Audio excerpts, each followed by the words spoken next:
সেই দয়ালু নবীজি এবং তার পরিবার পরিজনের উপর। আসসালাতু ওয়াসসালামু আলাইকা ইয়া রাসূলুল্লাহ, আসসালাতু ওয়াসসালামু আলাইকা ইয়া হাবিবাল্লাহ, আসসালাতু ওয়াসসালামু আলাইকা ইয়া শাফিউল মুজতাহিদিন, আসসালাতু ওয়াসসালামু আলাইকা ইয়া রাহমাতাল লিল আলামিন। আজকে জুমায় উপস্থিত সম্মানিত মুসলিয়ান ইকরাম, উপস্থিত যুবক ভাই ও বন্ধুরা, আসসালামু আলাইকুম ওয়া রাহমাতুল্লাহি ওয়া বারাকাতুহু। আমি প্রথমেই কোরআন কারীম থেকে সূরাতুন নামলের 20 এবং 21 নম্বর আয়াতে কারিমা তেলাওয়াত করেছিলাম। এই আয়াতে কারিমার উপর ভিত্তি করে আমি কিছু কথা বলবো। আল্লাহ পাক রব্বুল আলামিন যেন আমাকে তৌফিক দান করেন। ওয়া মা তাওফীকি ইল্লা বিল্লাহ। আপনারা শুকরি বলুন আল্লাহুম্মা আমিন। আল্লাহুম্মা আমিন। এই পুরো পৃথিবীকে 4 জন মানুষ শাসন করেছে। কয়জন মানুষ? 4 জন মানুষ। তাদের মধ্যে 2 জন হচ্ছে মুসলমান এবং 2 জন হচ্ছে ইহুদি কিংবা কাফের। 2 জন মুসলমানের মধ্যে একজনের নাম হচ্ছে হযরত সুলাইমান আলাইহিস সালাম, আরেকজনের নাম হচ্ছে বাদশাহ যুলকারনাইন। আর 2 জন কাফেরের মধ্যে একজনের নাম হচ্ছে নমরুদ, আরেকজনের নাম হচ্ছে বখতে নাসর। এই 4 জন মানুষ পুরো পৃথিবীকে মাশরিক থেকে মাগরিব পর্যন্ত, শিমাল থেকে জুনুব পর্যন্ত, ইস্ট ওয়েস্ট নর্থ সাউথ, উত্তর দক্ষিণ পূর্ব পশ্চিম পর্যন্ত পুরো এই পৃথিবীকে এই 4 জন মানুষ শাসন করেছে। তাদের মধ্যে 2 জনের মধ্যে যে একজন রয়েছে হযরত সুলাইমান আলাইহিস সালাম। আজকে আমি তার কিছু সংক্ষিপ্ত জীবনী নিয়ে আপনাদের সামনে তুলে ধরব। হযরত সুলাইমান আলাইহিস সালাম একজন বড় বাদশা ছিলেন। তার বিয়ের ঘটকালি করেছে একজন পাখি। একটি পাখি, বলেন না সুবহানাল্লাহ। একটি পাখি তার বিয়ের ঘটকালি করেছে। সেই পাখিটির নাম হচ্ছে হুদহুদ পাখি। সেই পাখির নাম কি? হুদহুদ পাখি। একদিন হযরত সুলাইমান আলাইহিস সালাম তার রাজসভায় বসেছিলেন। হযরত সুলাইমান আলাইহিস সালাম এত বড় বাদশা ছিলেন, আল্লাহ তাআলা তাকে এত পাওয়ার দিয়েছে যে বাতাস তার কথা শুনতো। বাতাস থেকে তিনি টেক্সট দিতেন। তিনি যদি বাতাসকে বলতেন যে বাতাস আমাকে এই মাথা থেকে ওই মাথায় নিয়ে যাও, তাহলে বাতাস তার রাজসভাকে তার এই মাথা থেকে ওই মাথায় নিয়ে যেতেন। বলেন না সুবহানাল্লাহ। হযরত সুলাইমান আলাইহিস সালামের রাজসভার পানি সম্পদ মন্ত্রণালয়ের মন্ত্রী ছিল সেই হুদহুদ পাখি। আল্লাহ তাআলা সেই হুদহুদ পাখিকে এত পাওয়ার দিয়েছে যে হুদহুদ পাখি আকাশ থেকে উড়ার সময়, আকাশে উড়ার সময় জমিনে পাতালে পানি আছে কি নাই তা সে আকাশে উড়ার সময় বলে দিতে পারত। বলেন না সুবহানাল্লাহ। একদিন হযরত সুলাইমান আলাইহিস সালাম ওযু করবেন। ওযু করার জন্য তার পানির প্রয়োজন।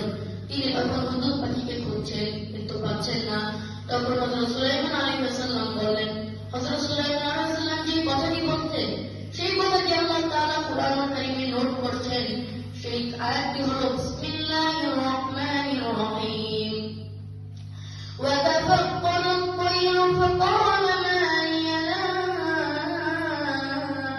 أَرَى الْهُدْهُدَ أَمْ كَانَ مِنَ الْغَائِبِينَ لَأُعَذِّبَنَّهُ عَذَابًا شَدِيدًا أَوْ لَأَذْبَحَنَّهُ أَوْ لَيَأْتِيَنِّي بِسُلْطَانٍ مُبِينٍ। হযরত সুলাইমান আলাইহিস সালাম বললেন, এদিকে কি হুদহুদ পাখি নাই? হুদহুদ পাখিকে এখানে অনুপস্থিত। যদি সে অনুপস্থিত হয়ে থাকে তাহলে তার এর জবাবদিহিতা করতে হবে। সে যদি তার অনুপস্থিতির সঠিক কারণ তুলে ধরতে পারে তাহলে আমি তাকে ছেড়ে দিব, কিংবা না হলে তাকে আমি কঠিন শাস্তি দিব, না হলে আমি তাকে হত্যা করব। তখন হযরত সুলাইমান আলাইহিস সালাম কিছু লোক পাঠালেন যে হুদহুদ পাখিকে ধরে আনো। কিছুক্ষণ পর হুদহুদ পাখি উড়াল দিয়ে হযরত সুলাইমান আলাইহিস সালামের কাছে চলে আসলেন এবং বললেন, হুজুর, আমাকে ক্ষমা করে দিয়েন।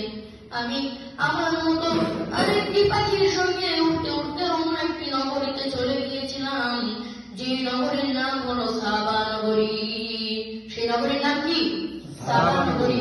সেই সাবা নগরীতে কিছু মানুষ বসবাস করে এবং তাদের একটি রানী রয়েছে, একজন রানী রয়েছে। সেই রানীর নাম হচ্ছে রানী বিলকিস। রানীর নাম কি? রানী বিলকিস।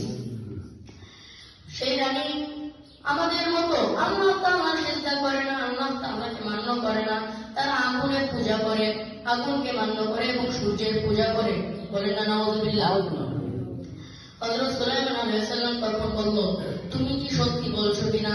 তখন হুদুদ পাখি বলল, জি হুজুর, আমি সব সত্যি বলছি।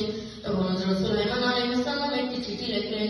চিঠিতে লিখলেন, বিসমিল্লাহির রহমানির রহিম, ইন্নাহু মিন সুলাইমান ওয়া ইন্নাহু বিসমিল্লাহির রহমানির রহিম, আল্লা তা'আলু আলাইয়া ওয়াতুনি মুসলিমিন। হযরত সুলাইমান আলাইহিস সালাম চিঠির মধ্যে লিখলেন, আল্লাহর নামে শুরু করছি, আমি সুলাইমান বলছি, তুমি আমার সামনে হাজির হও এবং আল্লাহকে মান্য করো এবং আল্লাহর প্রতি আনুগত্য হও। এই চিঠি লিখে হযরত সুলাইমান আলাইহিস সালাম হুদুদ পাখিকে দিল। সেই হুদুদ পাখি এক উড়াল দিয়ে চলে গেল সাবা নগরীতে। সাবা নগরীতে চলে যাওয়ার পরে দেখলো রানী বিলকিসের প্রাসাদ, রাজপ্রাসাদের বাইরে এত সিকিউরিটি গার্ড দাঁড়িয়ে আছে যে কোনো অপরাধী, কোনো মানুষ সেই দরজা দিয়ে ভিতরে ঢুকতে পারবে না। হুদুদ পাখিটা দেখতে সাইজে ছোট ছিল, দেখতে চড়ুই পাখির মতো ছিল। সেই হুদুদ পাখি রুমের ভেন্টিলেটর দিয়ে রুমের মধ্যে প্রবেশ করলো। প্রবেশ করে রানী বিলকিসের বুকের উপর সে